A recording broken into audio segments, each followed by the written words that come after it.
عراق کے حساس علاقوں پر ایک بار پھر راکٹوں سے بارش ہو گئی ہے۔ عراق کے دارالحکومت بغداد کے گرین زون علاقے میں کئی دھماکوں کی آوازیں سنائی دی گئی ہیں۔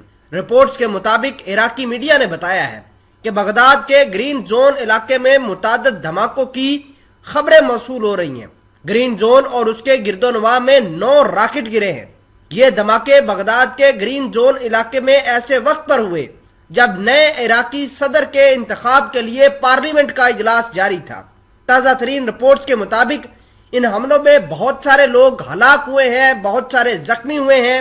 ان حملوں میں کتنا جانی اور مالی نقصان ہوا ہے اس کے بارے میں ابھی تفصیلات آنا باقی ہے۔ ادھر ایران کے صدر ابراہیم رئیسی نے دوبارہ امریکہ کو بہت زیادہ تنقید کا نشانہ بنایا ہے۔ ان کا کہنا تھا کہ امریکہ مذاکرات کرنے کے لیے تیار نہیں ہے اور ایران کی نیوکلیر ڈیل کے ساتھ ابھی تک کھلواڑ کر رہا ہے۔ کسی قسم کی کوئی پازیٹیو انڈیکیشن امریکہ کی جانب سے نہیں آئے۔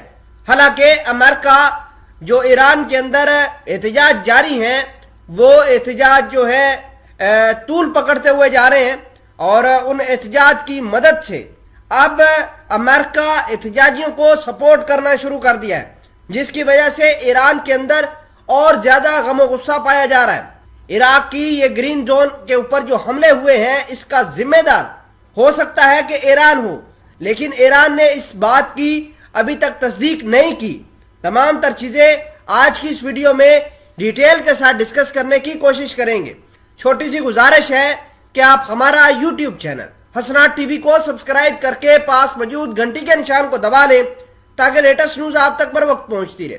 خبر یہ ہے کہ لگاتار گرین زون کو نشانہ بنایا جا رہا ہے اور ایسے وقت میں بنایا جا رہا ہے جب صدارتی امیدوار کے انتخاب کے لیے ووٹنگ جاری ہے۔ خبر یہ ہے کہ عراق میں ابھی تک کوئی صدر نہیں بنا کیونکہ 2/3 اکثریت کسی نے حاصل نہیں کی۔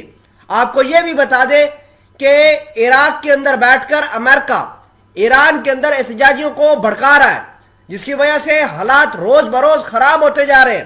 آج ایران کے اندر اتنی تباہی مچی ہوئی ہے کہ تقریباً ان کے 6 سے 7 صوبے ایران کے ان احتجاج کے زد میں ہیں اور معمولات زندگی بری طریقے سے متاثر ہوئی ہے۔ روز بروز پکڑ دکڑ کا عمل جاری ہے۔ ادھر پاسداران انقلاب آئے روز یہ دعویٰ کرتے ہیں کہ ہم ان کے اوپر قابو پا لیں گے۔ ادھر آئے روز موساد کے ایجنٹ ایران سے گرفتار ہو رہے ہیں۔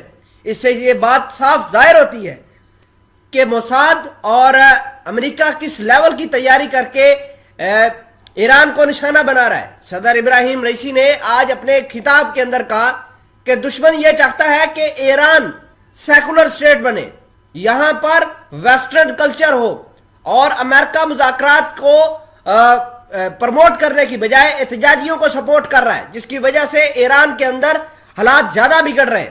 اب امریکہ یہ گرین زون کے اوپر حملے جو ہوئے ہیں ان کا الزام ایران کے اوپر لگوائے گا اور اپنے دہشت گردوں کو سپورٹ کر کے ایران کے سرحدی علاقوں پر حملے کروا سکتا ہے۔